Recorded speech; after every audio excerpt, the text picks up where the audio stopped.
Salmo 109, del 1 al 5.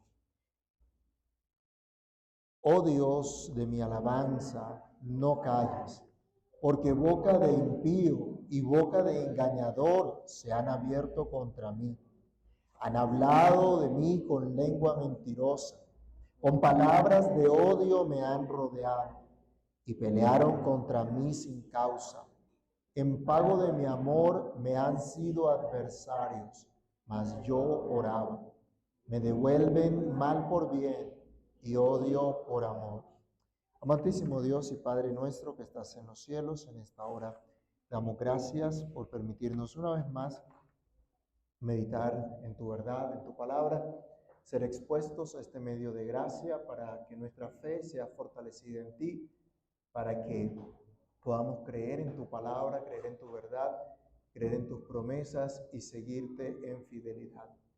Te rogamos, Señor, que bendigas también hoy tu palabra, que la prosperes en el propósito que tú le has enviado.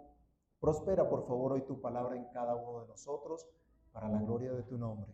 Te lo rogamos dando gracias en el nombre del Señor Jesús. Amén. ¿Pueden tomar asiento, mis hermanos? Nuevamente nos encontramos con los salmos de David en este quinto libro del Salterio, y un salmo especialmente característico del conflicto que en general vivió el salmista, aquel que fue llamado como Mesías, que fue puesto por Dios como Mesías, como ungido. Pero entendiendo que en general el quinto libro que estamos estudiando ahora nos hace colocar la mirada en la consumación, en el cumplimiento de las promesas de Dios, en el establecimiento o consumación de su reino, también se hace apropiado escuchar esta oración imprecatoria que hace el salmista. Por cierto, nuestro Señor Jesucristo nos ha enseñado a orar: venga tu reino.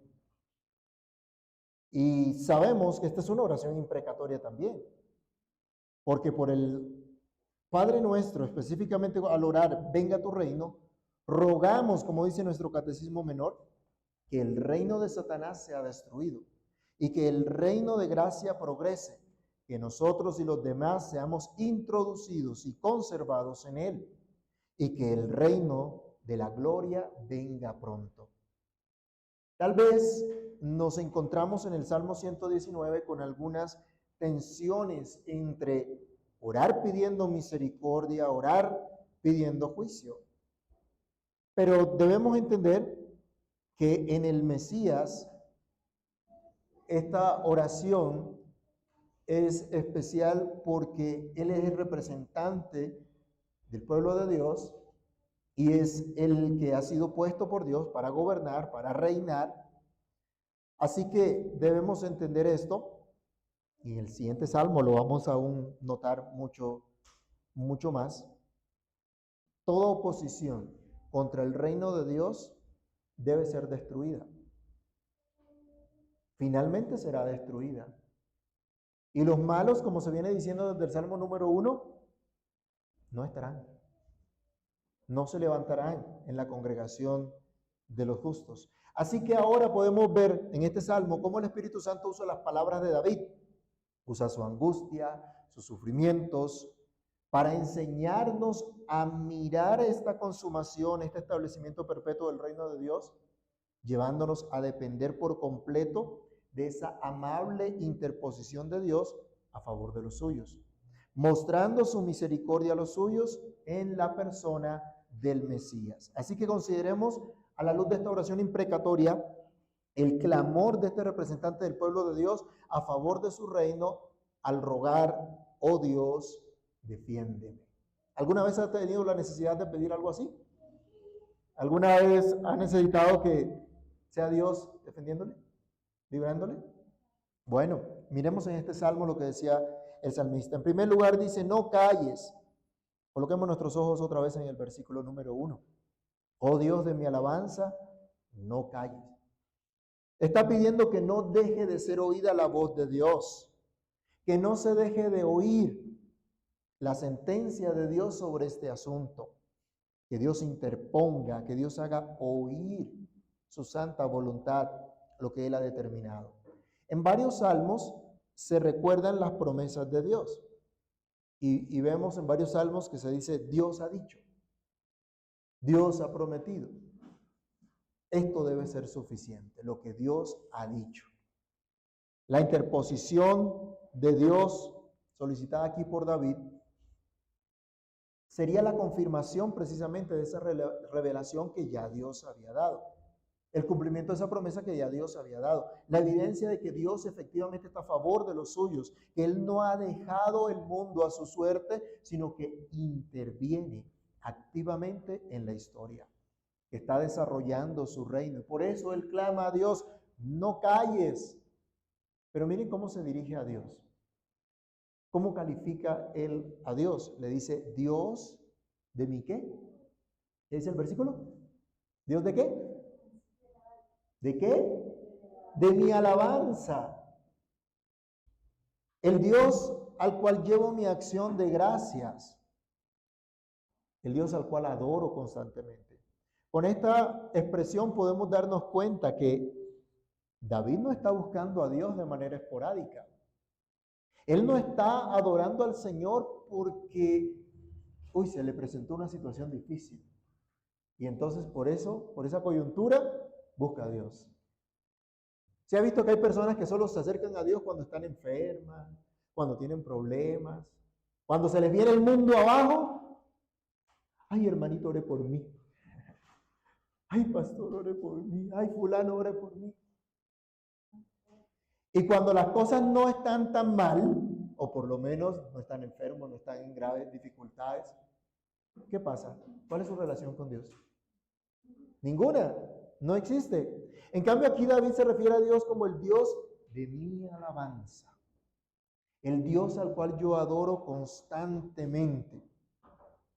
Continuamente estaba sirviendo al Dios vivo, al Dios verdadero, motivo de su alabanza, de su acción de gracias, objeto de su adoración.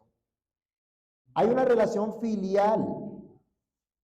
¿Se acuerdan del Salmo capítulo 2, donde habla del reino de este Mesías? Donde dice, yo he publicado el decreto, mi hijo eres tú. Ahora, David como Mesías era reconocido como hijo de Dios. Él sabe que Dios es su padre. Hay una relación filial entonces, hay una verdadera comunión que le permite al salmista elevar su oración a Dios y tener confianza de ese libre acceso que tiene a la misericordia divina. David sabe que no tiene mérito alguno para reclamar algo de parte de Dios, pero su constante oración al Señor, su comunión con Él, le llena de esperanza para orar. Y nosotros hoy sabemos que por los méritos de Jesucristo ya tenemos acceso libre, ya tenemos acceso con confianza al trono de la gracia de Dios.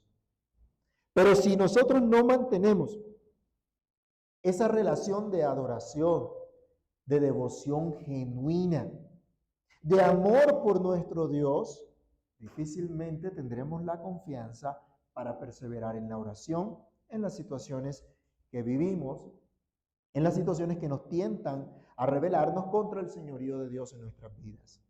No calles, oh Dios, de mi alabanza, es el clamor de aquel que humilde y constantemente rinde adoración al Señor su Dios y clama, no calles, ante la injuria sin causa. El salmista aquí nos dice que contra él fueron pronunciadas palabras duras, palabras de odio contra su vida sin causa alguna, calumnia, reproches injustificados, todo esto con el propósito último de impedir que reinara tal y como Dios lo había determinado. El salmista en su calidad de Mesías refleja en algo lo que el Mesías eterno, nuestro Señor Jesucristo, padecería por hacer el bien, por traer el reino de Dios con grande amor y misericordia, por señalar lo malo y llamar al arrepentimiento y la fe en Él. Pero hoy vemos, hermanos, las cosas al revés. Los que odian a Cristo lo acusan de traer un discurso de odio. El mundo que detesta la palabra de Dios la tilda de traer un discurso de odio contra la humanidad. Y por eso se levantan contra Dios, contra su palabra y contra todos aquellos que se atreven a proclamar esta palabra.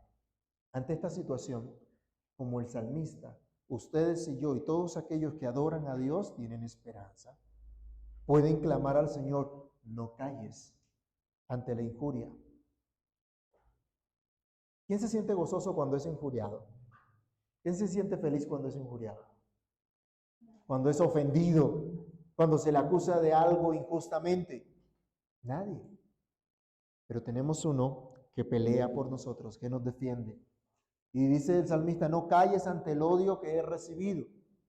David afirma que en lugar de haber recibido gratitud de parte de aquellos a quienes había amado, aquellos por quienes oraba y les hacía bien, lo único que recibió fue aborrecimiento.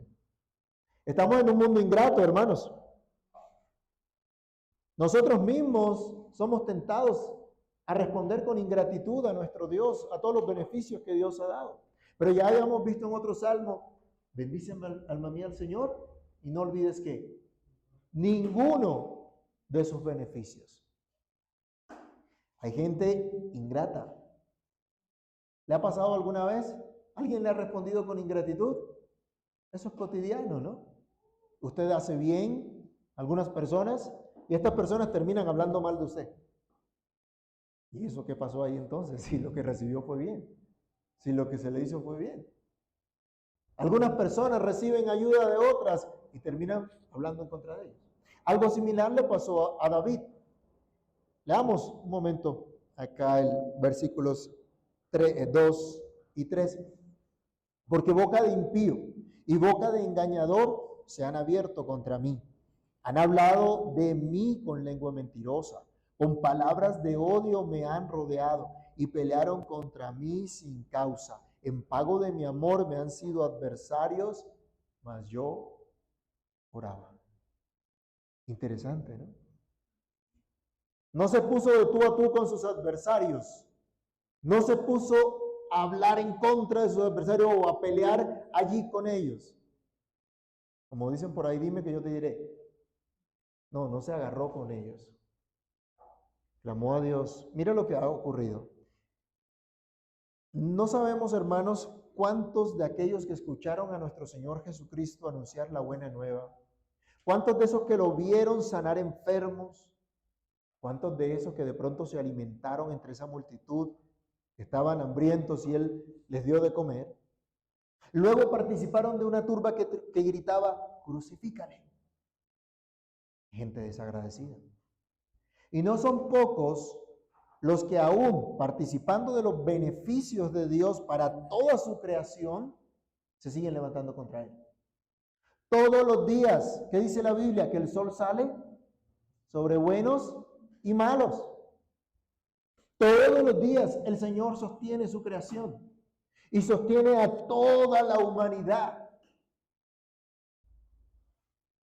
Hay comida para buenos y malos. Y comida abundante. Yo sé que por un tiempo nos dijeron que se iba a acabar la comida, que no había comida, que había sobrepoblación, que no sé qué. Y ahora están llorando en esos países que están más envejecidos porque no saben ahora cómo van a sostener a esos viejos, porque no hay jóvenes, no hay niños. Están apurados ahora con eso. Dios tiene misericordia, toda la raza humana. Muestra su bondad, muestra su gracia. Y a pesar de eso, ¿cómo responde la gente? A pesar de eso, ¿cómo responden nuestros familiares, nuestros vecinos, nuestros conocidos? ¿Cuánta gratitud le muestran a Dios?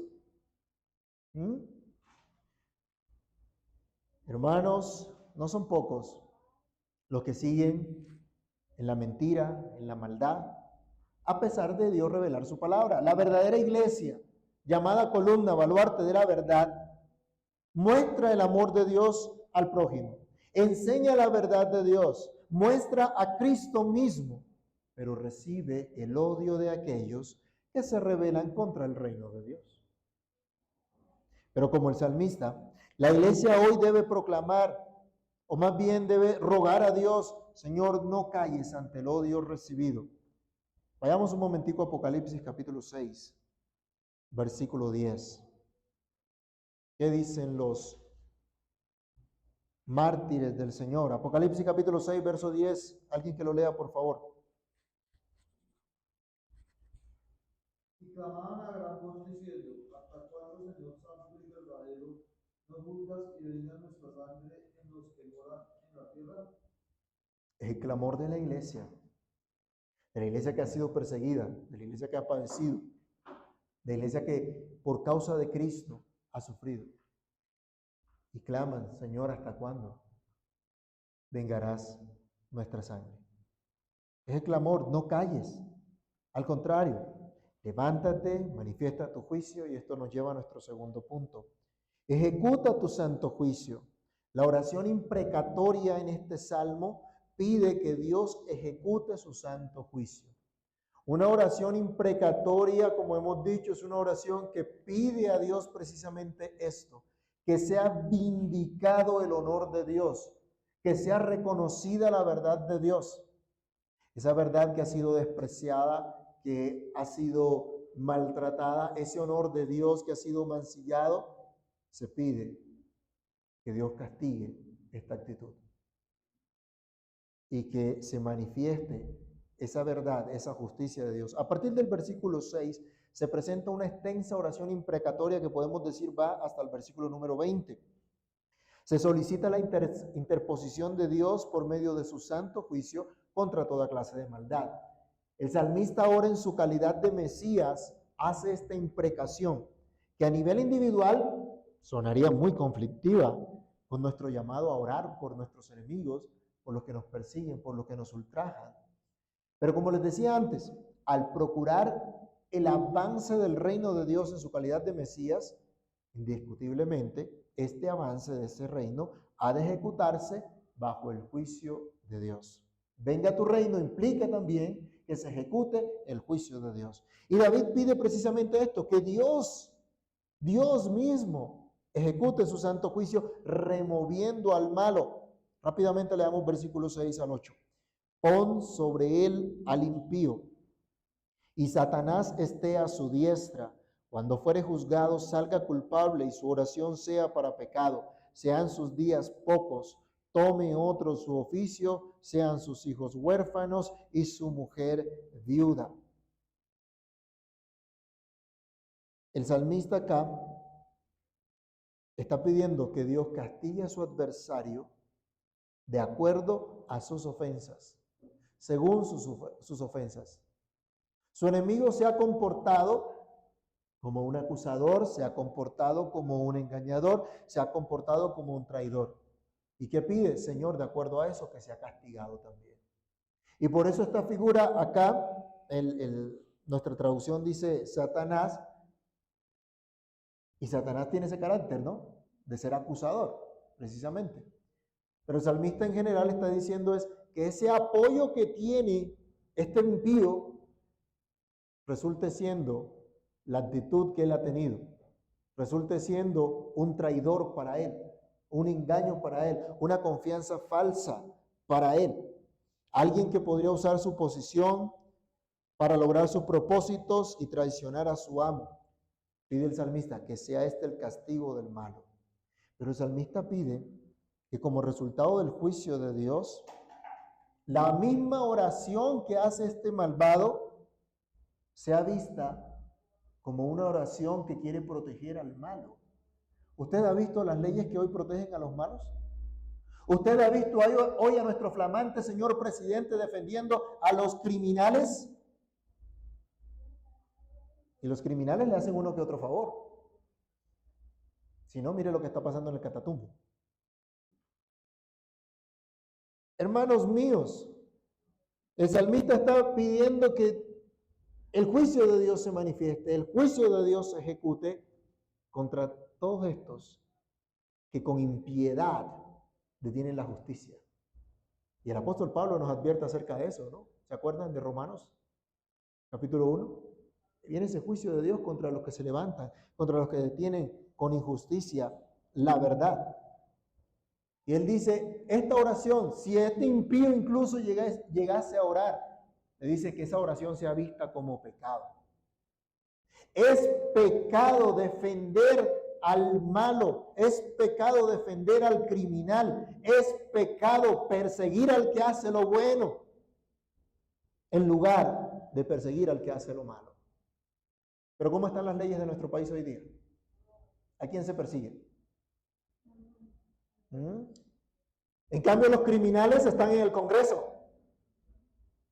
Están con escoltas, están con esquemas de protección, con autos lujosos que ustedes y yo tenemos que pagar. ¿Cómo les parece? Es una situación espantosa. Todo al revés. ¿No deberíamos nosotros orar imprecatoriamente también? Y que Dios remueva al malo, que Dios remueva presidente, congresista, concejales, todos los que están en lugar de autoridad, haciéndolo mal, siendo perversos, trayendo destrucción, maldición a nuestro país. El salmista está orando por eso. Pudiéramos pensar tal vez en Saúl en su momento persiguiendo a David y que ostentaba la máxima autoridad en esa época, pero que estaba actuando impíamente. Y acuérdense que David nunca se atrevió a levantar su espada contra Saúl y esperaba que Dios lo librara. Pero vemos una oración imprecatoria que si pudiéramos aplicarla a Saúl, David estaba pidiendo, Dios remueva al malo, quite al malo. Pero hoy día hay una concepción de pronto que hay que someternos a toda autoridad porque ha sido puesta por Dios, ¿cierto? Y si la autoridad hace lo malo y si la autoridad prescribe tiranía, tenemos que someternos a tal autoridad. La Biblia no nos manda eso. La Biblia no nos enseña eso. Hermanos, este poderoso enemigo de David ostentaba un cargo de autoridad, pero aquí se ora para que sea Dios removiendo a ese hombre malo, a ese hombre corrupto de su cargo. El autor sagrado aplica el versículo 8, que tome otro su oficio, a Judas Iscariote. Vayamos un momentico a Hechos capítulo 1, versículo 20. ¿Qué fue lo que pasó con Judas? Traicionó a nuestro Señor Jesucristo, recibió su paga, pero después su conciencia lo acusó. ¿Y qué hizo? ¿Cuál fue el resultado? Él mismo se ahorcó y pereció. Hechos 1:20, ¿qué dice? ¿Lo tienen? Está escrito en los libros de los santos, sea hecha de cierta bendición, no haya que muere y tome otro suyo. Eso fue lo que pasó con Judas. Y efectivamente tomó otro su oficio y Pedro vio que era necesario, se reunieron los apóstoles y que algunos de los que habían estado siempre con ellos desde el inicio del ministerio del Señor ocupara ese lugar entre los 12. Removido de su cargo, tomé otro su oficio. En nuestro sistema de gobierno actual debemos orar que Dios remueva del cargo a los que actúan con maldad, a los perversos. Pero yo pregunto, ¿no deberíamos propender también porque los cargos de autoridad sean ejercidos por personas de buen carácter, temerosos de Dios y que honren su santa ley? ¿O debemos seguir votando por estos impíos, hijos del diablo, para que nos gobiernen? ¿Para que nos digan cómo debemos vivir? ¿Cómo debemos andar? ¿Cómo debemos criar a nuestros hijos? Hermanos, esto es delicado. ¿No debería ocurrir también que la iglesia ore para que el Señor coloque ancianos, ministros de la palabra, temerosos de Dios en verdad, que prediquen el evangelio no por ganancia deshonesta, sino para que Cristo sea glorificado, Cristo sea honrado? ¿No deberíamos pedir que todas estas falsas doctrinas que hay sean avergonzadas y tengan que retroceder? Que todas esas sectas que lo único que le hacen es mal a la iglesia tengan que retroceder. Hay una oración imprecatoria acá. Que el juicio de Dios sea manifiesto, castigando el pecado. Vamos al versículo número 9. Él decía, sean sus hijos huérfanos, su mujer viuda, anden sus hijos vagabundos y mendiguen y procuren su pan lejos de sus desolados hogares, que el acreedor se apodere de todo lo que tiene y extraños saqueen su trabajo. No tenga quien le haga misericordia, no haya quien tenga compasión de sus huérfanos, su posteridad sea destruida, en la segunda generación sea borrado su nombre. Y sigue acá presentando una enumeración de aquellas cosas que deben seguirse de la correcta ejecución de las leyes, de las sentencias de Dios. Las consecuencias de afrontar los juicios por haber pecado contra Dios, por destruir a los demás sin el más mínimo temor. Aquí miren la expresión que utiliza David. Esta persona no tuvo misericordia de nadie. Esta persona no actuó con el más mínimo respeto por los demás. Miren, es terrible, hermanos, pero el engaño de los que se dicen progresistas, de los que se dicen buscar el bienestar de la gente, de los que se ofanan de decir que quieren la vida de la gente, no son más que asesinos. No son más que perversos. ¿Qué es lo que promueven? ¿No promueven el aborto? ¿No promueven la eutanasia? ¿No dicen estos viejos ya no sirven para nada, así que hay que matarlos? Mi cuerpo, mi decisión, es decir, maten a todos los niños antes de nacer. Eso es perversidad. Y no nos damos cuenta y pensamos nosotros que la iglesia no tiene nada que ver en esto, que no tiene nada que decir en esto, o que Dios, que la palabra de Dios no tiene nada que decir acerca de esto. El salmista aquí está pidiendo que tales personas que de manera inmisericordia han destruido a los pobres, a los desvalidos, reciban el justo castigo. Hablaba, por ejemplo, de que no tuvieran una posteridad numerosa. Recordemos que para el pueblo judío el tener una posteridad numerosa era señal de la bendición de Dios. Pero hoy no se quiere tener hijos. Hoy, ¿qué se quiere? ¿Un perro o un gato? Ah, porque que el perro y el gato es más fácil de criar. Y los apartamentos que se están construyendo, yo les he dicho, están solo para que viva la persona con su perro o con su gato. Ideal para que le ponga el rascadero al animalito. Porque familias, no, eso no. Pero ya les decía, hay otros que ahora están apurados por eso. Vayamos a Éxodo capítulo 20, versículo 5. El salmista habla, de acuerdo al mandamiento de Dios, la sentencia en contra de los que aborrecen a Dios. ¿Hasta dónde llega? Éxodo 25, ¿qué dice?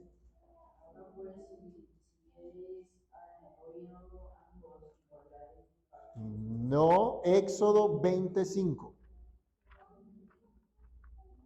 Honra a tu padre y a tu madre, no te inclinarás a ellas ni las honrarás, porque yo soy Jehová tu Dios, fuerte, celoso, que visito la maldad de los padres sobre los hijos hasta la tercera y cuarta generación de los que me aborrecen.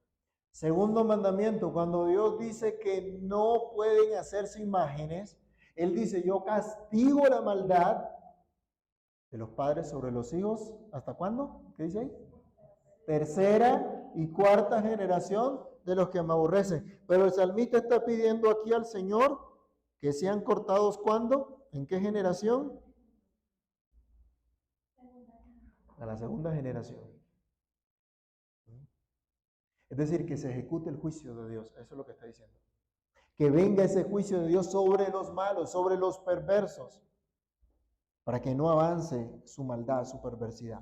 La oración es tal que el juicio sobre el malo también sea de tal manera que él experimente los efectos de la maldición que trae el pecado. Si ven algunas cosas de las que vemos acá, por ejemplo, el decir que su mujer sea viuda, que los hijos anden vagabundos, uno diría, uy, esto suena como duro, ¿no? Porque pues, si hizo el mal, los demás que tienen que ver. Pero recuerden, cuando una generación hace lo malo, ¿qué es lo que le transmite a la otra generación? La misma maldad. Le enseña lo mismo. No nos han dicho, no dicen muchas personas, yo creo lo que me enseñaron mis padres. Y si los padres le enseñaron mentira, y si los padres le enseñaron maldad, entonces ¿en qué va? Si un hijo ve que su papá es ladrón, es mentiroso, ¿cuál es la tendencia natural que tiene? A ser más honesto que el papá, ¿cierto? No, a hacer lo mismo, a ir por el mismo camino. Y por eso es que dice Dios visita esa maldad. Pero también la Biblia nos dice que cada quien pagará por su propio pecado. Y que el hijo no va a pagar por el pecado del padre. Pero como se perpetúa el pecado generación tras generación, eso es lo que Dios está castigando, como debemos entender. Pero pudiera ser que las expresiones del salmista para nosotros suelen ser de pronto equivocadas o que no las podemos compaginar con el llamamiento de orar por los que nos aborrecen y los que nos persigan. Pero debemos regresar al sentido general de esta enseñanza, que no va precisamente en el odio o que no manifiesta el odio contra una persona o la familia de los malos, sino que está orientada a la manifestación del carácter santo de Dios que aborrece toda clase de pecado, que hace justicia a los suyos y que habrá consecuencias de ese juicio de Dios sobre las familias de los pecadores. Un hombre borracho que descuida su hogar, que se gasta toda la plata en sus borracheras y no ve de su familia, ¿afecta a la familia o no? Ese pecado va a afectar a sus hijos, va a afectar a su esposa, va a afectar a toda su familia, a todos los que están a su alrededor. Incluso si llega borracho a la empresa a trabajar, ¿será que afecta a sus compañeros de trabajo? También. Hay consecuencias de todo esto. Eso es lo que el salmista está manifestando acá.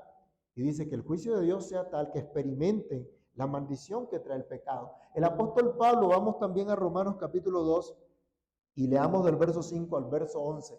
Nos advierte en contra de esa falsa idea de pensar, de creer que por el hecho de ser parte de una religión, de haber abrazado o confesado una religión, con eso es suficiente para tener mi pedacito de cielo, para entrar al cielo, para creerme hijo de Dios. Romanos capítulo 2, del verso 5 al verso 11. Pero por tu dureza y por tu corazón no arrepentido, atesoras para ti mismo ira para que haya ira, y de la revelación del justo juicio de Dios, el cual pagará a cada uno conforme a sus obras. Ira eterna a los que perseverando, hacer el bien, buscan gloria y honra e inmortalidad. Pero ira y enojo a los que son contenciosos y no obedecen a la verdad, sino que obedecen a la injusticia. Tribulación y angustia sobre todo ser humano que hace lo malo, al judío primeramente y también al griego. Pero gloria y honra y paz a todo el que hace lo bueno, al judío primeramente y también al griego. Porque no hay acepción de personas para con Dios. El apóstol Pablo advierte también, ¿no? ¿Qué es lo que va a recibir el malo? Ira. El juicio de Dios vendrá. ¿Qué es lo que va a recibir el que persevera en hacer el bien? Gloria, inmortalidad. El juicio de Dios es real. El salmista entonces estaba pidiendo por ese juicio de Dios. Y el apóstol Pablo advierte a la iglesia de ese juicio de Dios. Así que podemos decir que en general esta oración imprecatoria pide precisamente que el juicio de Dios se ejecute contra el pecado. Contra todos aquellos que de manera violenta y de manera persistente se levantan contra la santa ley de Dios. Pero también es una oración para que tal juicio de Dios traiga escarmiento a todos. Vamos al versículo número 20. Sea este el pago de parte de Jehová a los que me calumnian y a los que hablan mal contra mi alma. Antes estaba hablando en particular, pudiéramos pensar contra una persona específicamente, hablando de una persona, tal vez que representa a todo este sistema de maldad. Pero ahora Dice que esto sea lo que ocurra con todos los que actúan de manera similar, con todos los que practican el pecado en esa forma. Recordemos otra vez, David fue puesto por Dios para reinar en su nombre sobre su pueblo, para señalar al eterno rey cuyo reino de justicia y paz no tendría límite. Por lo tanto, no era una persona individual, y la injuria, la maldad contra David no era un acto contra una persona individual, no era un mero acto privado, sino un acto, en realidad, contra Dios, contra su reino, contra su gobierno soberano.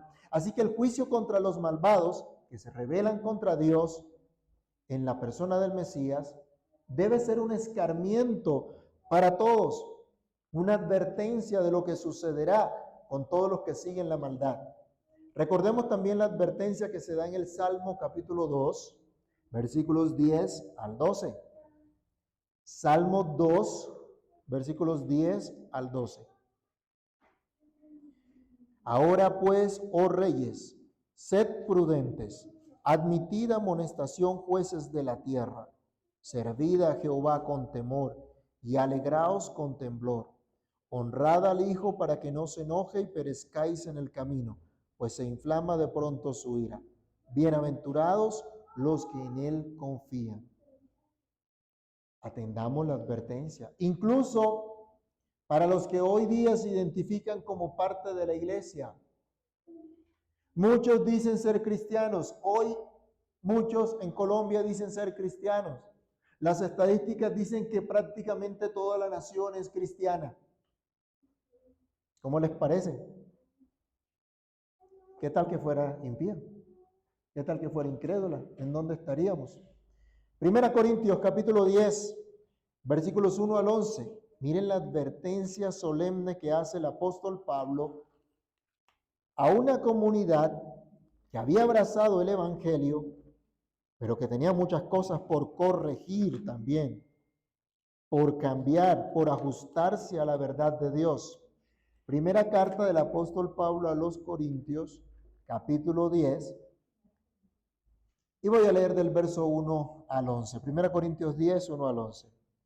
Porque no quiero, hermanos, que ignoréis que nuestros padres todos estuvieron bajo la nube y todos pasaron el mar. Y todos en Moisés fueron bautizados en la nube y en el mar. Y todos comieron el mismo alimento espiritual. Y todos bebieron la misma bebida espiritual, porque bebían de la roca espiritual que los seguía, y la roca era Cristo. Pero de los más de ellos no se agradó Dios, por lo cual quedaron postrados en el desierto. Mas estas cosas sucedieron como ejemplos, ¿para quiénes? Para nosotros, para que no codiciemos cosas malas como ellos codiciaron. Ni seáis idólatras como algunos de ellos, según está escrito, se sentó el pueblo a comer y a beber y se levantó a jugar. Ni forniquemos como algunos de ellos fornicaron y cayeron en un día 23,000. Ni tentemos al Señor, como también algunos de ellos tentaron y perecieron por las serpientes. Ni murmuréis, como algunos de ellos murmuraron y perecieron por el destructor. Verso 11. Y estas cosas les acontecieron como ¿qué? Ejemplo. Y están escritas para amonestarnos ¿a quiénes? A nosotros, a quienes han alcanzado los fines de siglos. El apóstol Pablo está resumiendo, está enumerando juicio de Dios sobre su propio pueblo. Y dice el Señor que el juicio comienza por casa. Sobre su propia iglesia. Y sobre esta iglesia, le dice el apóstol Pablo, esto es para que tomemos ejemplo, tomemos advertencia. Somos el pueblo de Dios. Y si tenemos que ser reprendidos, bueno, miren, si somos hijos de Dios, tenemos que ser corregidos, porque viene este juicio del Señor. Tomemos entonces con sumo respeto, hermanos, esa solemne advertencia. Y por último, los versículos 21 al final, la oración otra vez es: Señor, defiende al afligido. Él dice: defiéndeme, Señor, tú, Jehová, Señor mío, favoréceme por amor de tu nombre, líbrame porque tu misericordia es buena. Se nos recuerda que este Mesías ha sido perseguido, ha estado afligido, pero representa a todos los afligidos del pueblo de Dios. Así que su oración en realidad es a favor del pueblo del Señor. Él ruega entonces, defiende al afligido con tu favor, con tu misericordia. Miren el contraste. Por un lado, se pide el juicio sobre los malos y lo único que le espera a los que practican la maldad es juicio. Pero en la angustia de este salmista que padece por la injusticia de otros, ruega poder ser favorecido por Dios, el Dios que reina sobre él. Él dice, Jehová, Señor mío.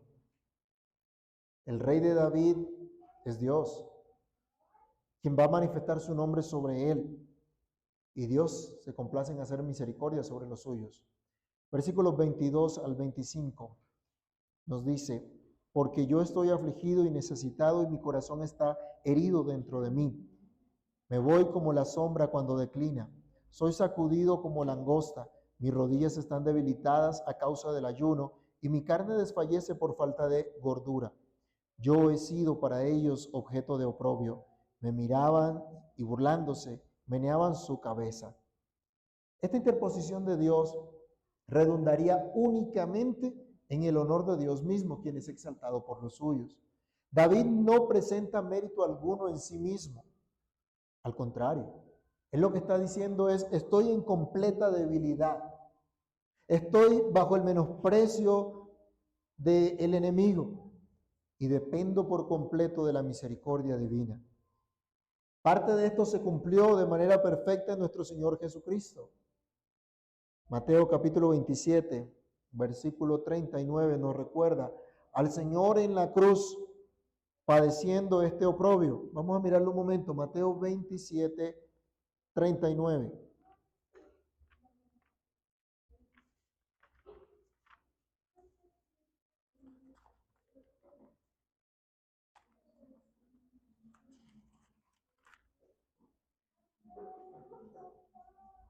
Mire lo que nos dice la Escritura.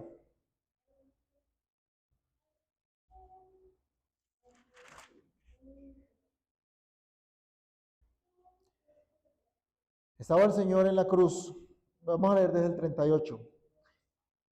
Entonces crucificaron con él a dos ladrones, uno a la derecha y otro a la izquierda. Y los que pasaban le injuriaban, meneando la cabeza, versículo 40, y diciendo, tú que derribas el templo y en 3 días lo reedificas, sálvate a ti mismo. Si eres hijo de Dios, desciende de la cruz. Terrible. Meneaban la cabeza y el salmista hablaba de la burla que había recibido, del desprecio que había recibido. Insiste entonces en rogar por ese favor divino, en que se manifieste la misericordia del Señor, para que de este modo sea evidente la interposición de Dios a favor de los suyos. También versículos 26 y 27. Ayúdame, Jehová Dios mío, sálvame conforme a tu misericordia, y entiendan que esta es tu mano, que tú, Jehová, has hecho esto. Roguemos hoy también nosotros que Dios se interponga a favor de su pueblo y que todos vean la mano de Dios a favor de los suyos y que todos puedan ver al crucificado, que todos miren a la cruz y conozcan que esta es la obra del Dios Altísimo a favor de su pueblo.